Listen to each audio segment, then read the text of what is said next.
Fala pessoal, tudo bem? Você já sentiu que algo que você passa hoje é alguma coisa do que você fez no passado? Algum reflexo do passado? Já sentiu isso? Beleza, então queria conversar com você sobre isso hoje, tá bom? Bom, meu nome é Olavo, sou aqui do canal Olavo José Reflexões e diariamente eu venho trazendo vídeos para que a gente possa conversar, né? Eu estudo diariamente um capítulo da Bíblia e aí venho trazendo aqui reflexões daquilo que me tocou mais com relação a um determinado capítulo. Beleza? E hoje o capítulo em questão é o capítulo de Gênesis 42, né? Quando José reencontra lá os seus irmãos que foram buscar por trigo, já que a fome está assolando o Egito.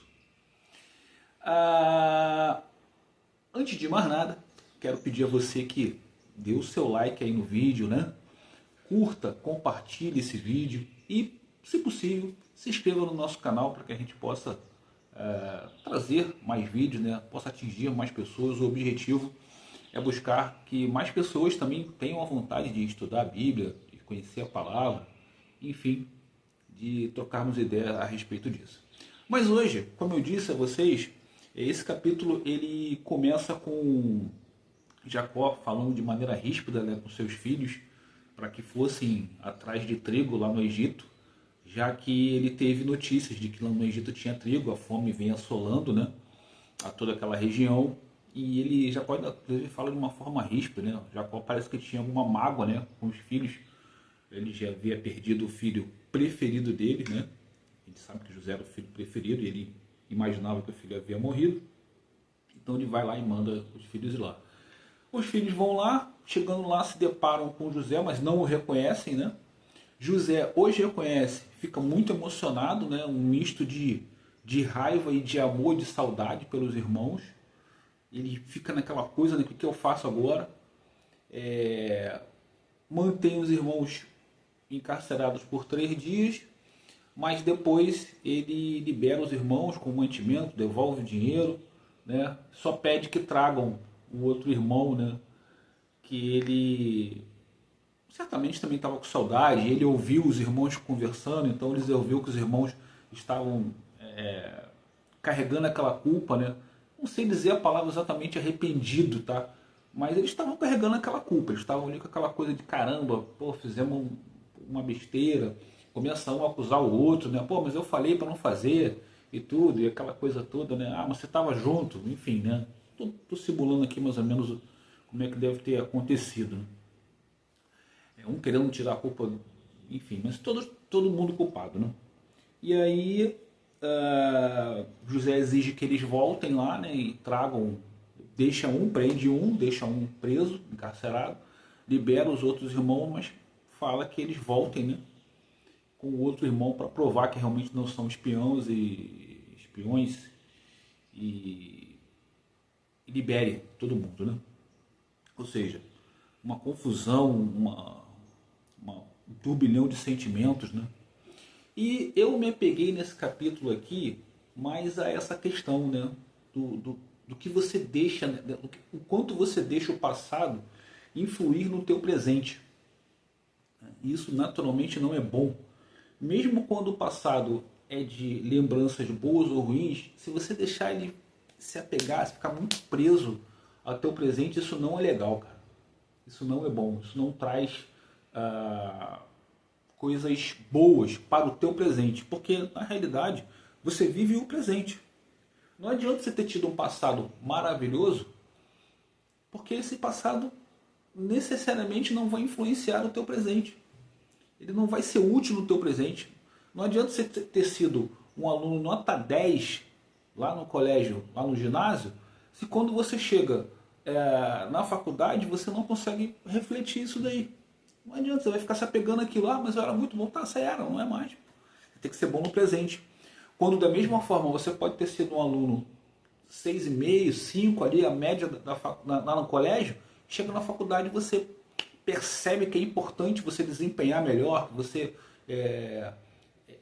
demonstrar excelência, você passar excelência, você ser bom realmente, aprender, assimilar, para que você possa ser um profissional de excelência, né? Um profissional bom, requisitado no mercado. Dando alguns exemplos aqui só para você pensar, né, e refletir se já aconteceu com você. E eu destaquei algumas coisas aqui que eu acho que é importante, né? Muitas vezes, pessoal, você volta ao passado e você fica preso nesse passado, né?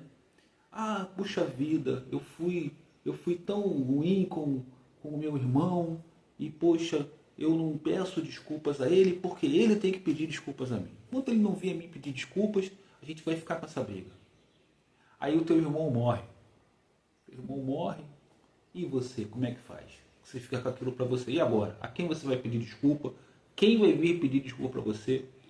Então eu acho que esse capítulo mostra muito isso, né? José poderia ter se vingado, poderia ter, quer saber? Vou me vingar desses caras. Os caras me mataram, né? Tentaram me matar, me tiraram da minha família, me tiraram do meu pai. Só que a época, contextualizar também um pouco isso, não é justificar, tá? É explicar. José era um irmão preferido, né? Ele era o preferido de Jacó, isso é fato.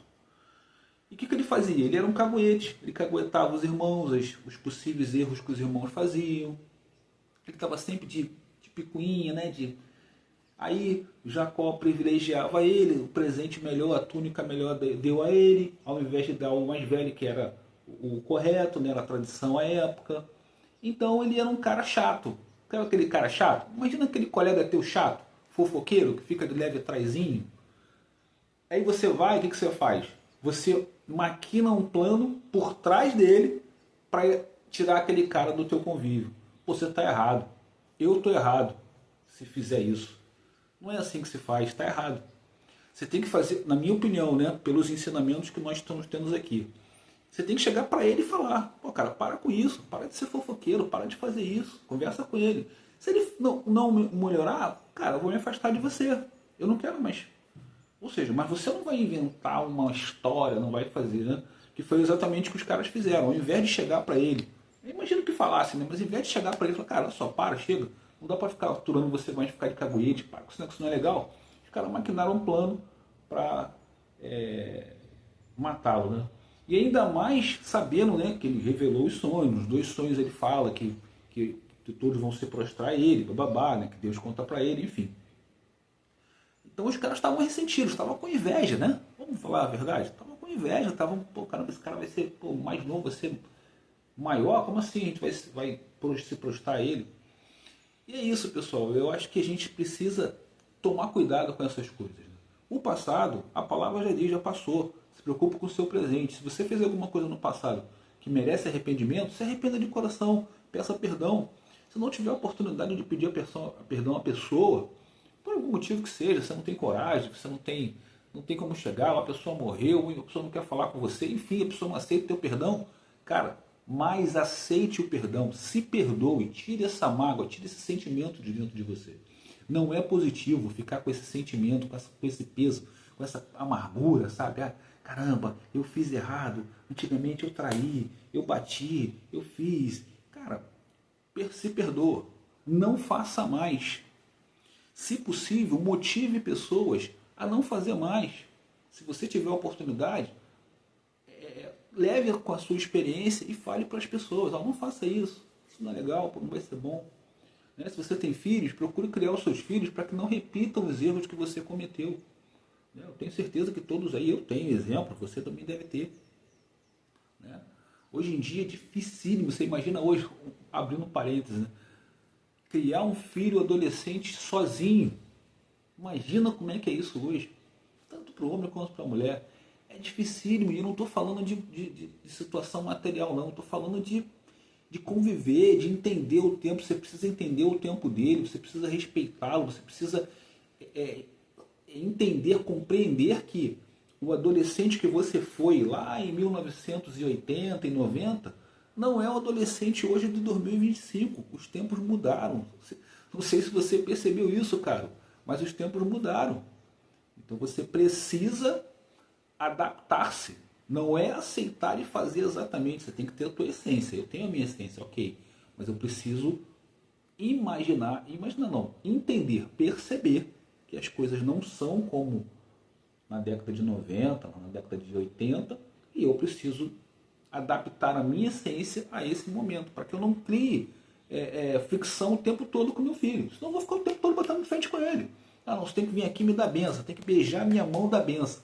Porque é assim, cara, não é mais, esse comportamento não é mais assim. E cá entre nós, não quer dizer nada. Eu posso muito bem beijar a mão da minha mãe e desrespeitar ela, e trair ela, e fazer coisas que não sejam legais, e ser um cara ruim, um cara. Mas aí eu vou lá e beijo. Isso é hipocrisia. As coisas têm que ser daqui, do coração, cara. Entendeu? Você tem que agradar a Deus. Se você estiver agradando a Deus, você está fazendo certo. Não se preocupe em agradar as pessoas. Não idolatre pessoas. Não idolatre teu corpo. Não idolatre você. Idolatra Deus. É isso que a gente tem que... Não idolatra político. Não idolatra jogador de futebol. Não idolatra artista. Idolatra você. Entendeu? Idolatra Deus. Não idolatra você. Não idolatra a mãe, a pai, a nada. Idolatra a Deus. Ponto. Entendeu? E aí você vai tratando, é claro que você deve gostar, você deve sentir, ok, tá tudo bem. Mas a idolatria é a Deus. Fecha parênteses. Voltando, né, a esse assunto, eu queria que você comentasse aqui embaixo, que você colocasse as suas impressões, o que você achou, o que você acha. É por aí mesmo? Não, ele devia ter arrebentado com os irmãos, era isso? Ele devia ter deixado para lá? Ou não? Né? Acho que o mais interessante disso tudo também é que, na verdade, Deus, a gente tem a sensação de que Deus nos pune, né? Quando as coisas não acontecem do jeito que a gente quer, quando as coisas demoram, quando as coisas, enfim, tomam outros rumos, né? Mas, na realidade, Deus está restaurando, ele não está punindo, ele está restaurando. Ele permite que você, ele coloca você naquela situação, permite que você passe por aquela situação para que você aprenda, para que você reflita. É aquela situação do castigo. Ó, você vai ficar de castigo aqui, de frente para a parede, para você aprender. Eu não estou te punindo, para você pensar. Pensa aqui, ó, fica pensando de frente para a parede. Para você pensar, ó, viu o que você fez? Foi feio? Como é que foi feio? Não faça mais isso. Tá? Faça diferente. Eu acho que é isso, gente. Eu acho que é isso, né? Parece tão simples, né? Mas a gente complica tantas coisas, começa a inventar um monte de teses, um monte de coisas que eu acho que não fazem sentido. Está lá, está nas escrituras. Deus, ele restaura, ele não pune. Né?